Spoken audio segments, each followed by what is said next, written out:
0025. Di sini saya akan mempresentasikan sedikit materi terkait dengan hukum internasional, mulai dari bentuk dan perwujudan hukum internasional, sejarah perkembangan hukum internasional, subjek-subjek, sumber-sumber hukum internasional, hubungan hukum internasional dan hukum nasional, penyelesaian. Jadi yang pertama kita akan membahas dan juga pengakuan internasional. Nah, hukum internasional sendiri merupakan sistem aturan yang mengatur hubungan antar negara dan juga organisasi internasional, serta antar individu dan juga organisasi internasional. Nah, apa itu hukum internasional? Di sini saya akan membahas 3 poin penting. Yang pertama, aturan antar negara, yang dimana hubungan internasional sendiri mengatur hubungan antar negara, yang dimana hukum internasional ini memastikan ketertiban dan juga adanya kerjasama antar setiap negara. Nah, yang kedua yaitu sumber utama. Nah, hukum internasional berasal dari berbagai sumber, termasuk perjanjian, kebebasan, dan juga prinsip hukum umum. Poin yang ketiga yaitu peran penting, yang dimana hukum internasional sendiri memainkan peran yang sangat penting dalam memelihara perdamaian, penyelesaian konflik, dan mempromosikan keadilan global. Selanjutnya itu bentuk-bentuk perwujudan hukum internasional. Di sini juga saya akan membahas 3 poin. Yang pertama yaitu perjanjian internasional. Nah, perjanjian internasional sendiri merupakan kesepakatan tertulis antara negara-negara. Yang kedua, kebiasaan internasional. Nah, kebiasaan internasional sendiri merupakan kebiasaan-kebiasaan internasional yang muncul dari praktik negara-negara yang diterima secara umum. Dan poin yang ketiga yaitu prinsip hukum umum, yang dimana prinsip hukum umum dia merupakan prinsip-prinsip fundamental yang diakui secara universal. Jadi di sini saya akan membahas lebih lanjut terkait bentuk-bentuk perwujudan hukum internasional. Nah, yang pertama itu adalah perjanjian internasional. Nah, di sini perjanjian internasional terbagi atas 2 jenis perjanjian. Yang pertama, perjanjian bilateral. Nah, perjanjian bilateral merupakan perjanjian antar negara yang satu dengan negara yang lain. Contohnya perjanjian perdagangan antara Indonesia dan juga Jepang. Yang kedua yaitu perjanjian multilateral, yang dimana perjanjian ini merupakan perjanjian antara 2 negara atau lebih. Contohnya seperti konvensi PBB tentang perubahan iklim. Selanjutnya yaitu kebiasaan internasional. Nah, kebiasaan internasional ini muncul dari praktik-praktik negara yang dimana dilakukan secara konsisten. Nah, selanjutnya yaitu pengakuan umum. Nah, praktik tersebut harus diterima secara umum sebagai aturan hukum oleh negara-negara. Contoh dari kebiasaan internasional yaitu seperti larangan penggunaan kekuatan dalam hubungan internasional.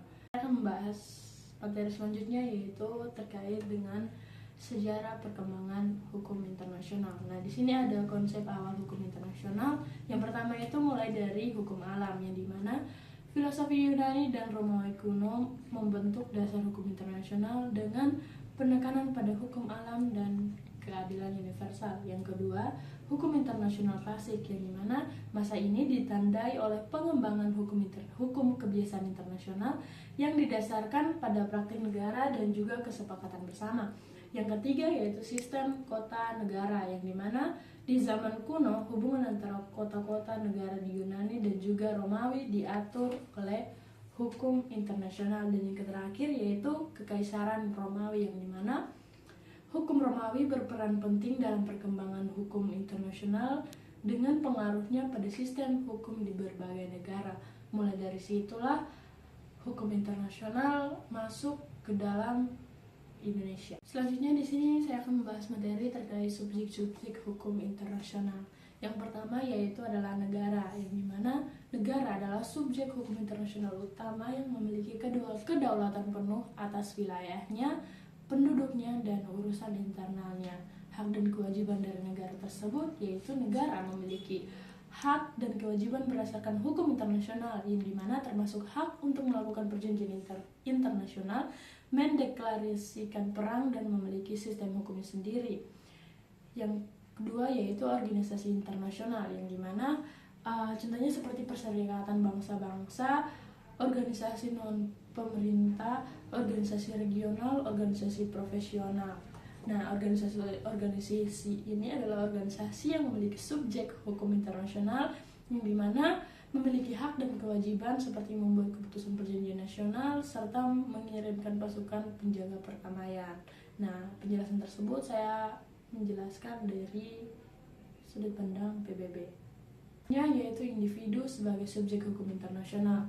Nah, dalam hukum internasional modern, individu memiliki hak dan kewajiban berdasarkan hukum internasional. Hal ini ditandai dengan munculnya berbagai instrumen hukum internasional yang melindungi hak asasi manusia. Nah, perkembangan hukum internasional ini seperti hak asasi manusia dan hukum humaniter telah meningkatkan peran individu sebagai subjek hukum internasional. Contohnya seperti individu dapat mengajukan gugatan ke pengadilan internasional jika hak asasi mereka dilanggar. Selanjutnya yaitu tata suci sebagai subjek hukum internasional. Nah, di sini tata suci Vatikan adalah entitas unik yang memiliki status khusus dan dalam hukum internasional, yang dimana mereka memiliki kedaulatan terbatas dan juga memiliki hak untuk melakukan perjanjian internasional, yang dimana tata suci ini memiliki hubungan diplomatik dengan banyak negara dan terlibat dalam berbagai kegiatan internasional seperti perdamaian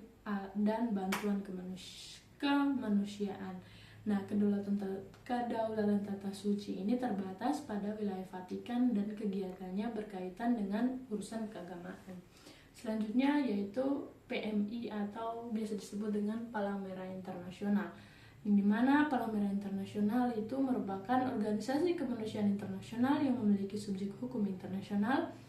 Mereka bertugas memberikan bantuan kemanusiaan kepada korban konflik bersenjata dan bencana alam. Selanjutnya yaitu pemberontakan sebagai subjek hukum internasional, di mana di sini untuk status dari pemberontak ini sendiri mereka tidak memiliki status resmi dan mereka juga tidak memiliki hak dan kewajiban penuh seperti negara. Dan status yang kedua yaitu mereka memiliki hak dan kewajiban tertentu yang dimana dapat mengajukan tuntutan berdasarkan hukum humaniter internasional. Selanjutnya yaitu sumber-sumber hukum internasional. Yang pertama yaitu traktat internasional. Nah, traktat ini merupakan perjanjian tertulis yang dibuat antar negara-negara dan organisasi internasional.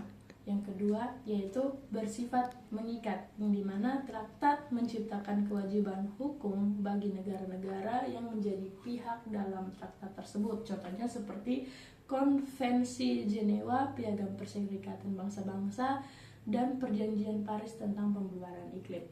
Yang berikut yaitu kebiasaan internasional, yang dimana kebiasaan internasional ini muncul dari praktik yang dilakukan oleh negara-negara secara konsisten dan seragam. Nah, praktik tersebut diakui oleh negara-negara seperti aturan hukum yang mengikat. Berikut yaitu prinsip-prinsip umum hukum, yang dimana prinsip umum hukum adalah prinsip dasar hukum yang diakui oleh sistem hukum negara-negara di dunia. Selanjutnya yaitu keputusan peradilan dan juga ajaran para sarjana hukum, yang dimana keputusan peradilan internasional seperti keputusan Mahkamah Internasional dapat memberikan interpretasi hukum yang penting. Nah, kalau ajaran para sarjana hukum internasional itu seperti penulis buku dan profesi hukum, dan juga mereka dapat memberikan analisis dan interpretasi hukum yang berharga. Selanjutnya kita masuk kepada hubungan hukum internasional dan hukum nasional. Nah, hubungan antara hukum internasional dan hukum nasional adalah topik kompleks dan menarik, yang dimana kedua sistem ini saling mempengaruhi dan juga berinteraksi dalam berbagai cara, menimbulkan pertanyaan penting tentang prioritas, penerapan, dan juga pengaruh timbal balik. Nah, di sini ada dua teori yang mendasari hubungan ini. Yang pertama teori monoisme. Nah, teori monoisme dia melihat hukum internasional dan hukum nasional sebagai bagian dari suatu sistem hukum tunggal, yang dimana penerapannya itu dalam norma hukum internasional langsung berlaku di dalam sistem hukum nasional. Contohnya negara monistis meliputi Belanda, Jerman, dan juga Prancis. Selanjutnya yaitu teori dualisme. Nah, untuk teori dualisme ini dia melihat bahwa hukum internasional dan hukum nasional sebagai sistem hukum yang terpisah, yang dimana penerapan norma hukum internasional harus diimplementasikan ke dalam hukum nasional melalui proses transformasi. Contohnya seperti negara dualis yang meliputi Inggris, Amerika Serikat, dan juga Australia. Selanjutnya di sini saya akan membahas terkait penyelesaian sengketa internasional. Nah, penyelesaian sengketa internasional merupakan proses penyelesaian perselisihan antara negara-negara atau entitas nasional. Di sini saya akan membahas dari dua penyelesaian. Yang pertama secara damai dan juga secara kekerasan. Nah, kalau yang secara damai terbagi atas 4. Yang pertama negosiasi. Nah, negosiasi yaitu proses perundingan langsung antara pihak-pihak yang bersengketa untuk mencapai kesepakatan. Yang kedua yaitu mediasi, yang dimana pihak ketiga yang membantu memihak para pihak untuk mencapai kesepakatan bersama. Yang ketiga yaitu konsiliasi, yang dimana proses informal untuk mencapai kesepakatan yang difasilitasi oleh pihak negara. Dan yang terakhir yaitu arbitrase, yang dimana proses dimana para pihak setuju untuk menyerahkan sengketa kepada pihak ketiga yang tidak memihak untuk diputuskan. Yang berikut yaitu penyelesaian sengketa dengan cara kekerasan. Nah, yang ini penyelesaian sengketa dengan cara kekerasan merupakan tindakan yang tidak dapat diterima di dalam hukum internasional, yang dimana kekerasan dapat menyebabkan konflik bersenjata yang merugikan banyak pihak. Selanjutnya yaitu pengakuan negara dan hukum internasional. Nah, pengakuan negara ini terbagi menjadi dua, yaitu de facto dan juga de jure.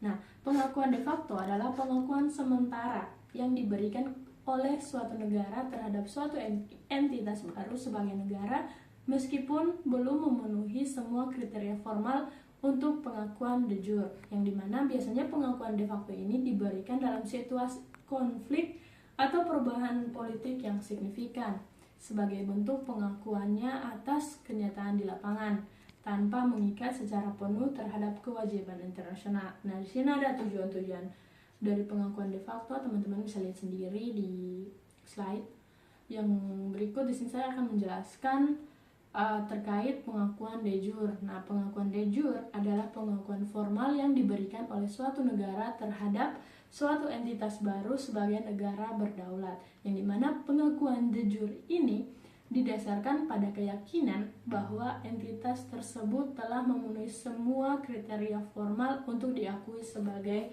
negara. Nah, di sini ada konsekuensi dari pengakuan de jure. Teman-teman bisa lihat sendiri keberadaan hukum, hubungan diplomatik, dan juga perjanjian internasional. Oke teman-teman, itu tadi penjelasan terkait hukum internasional itu sendiri. Semoga dari penjelasan ini teman-teman dapat paham dan dapat mengerti sehingga teman-teman bisa mendapatkan sesuatu dari penjelasan saya tadi. Nah teman-teman, untuk dasar dan untuk referensi-referensi dari yang tadi saya sudah jelaskan, saya akan cantumkan di halaman berikutnya.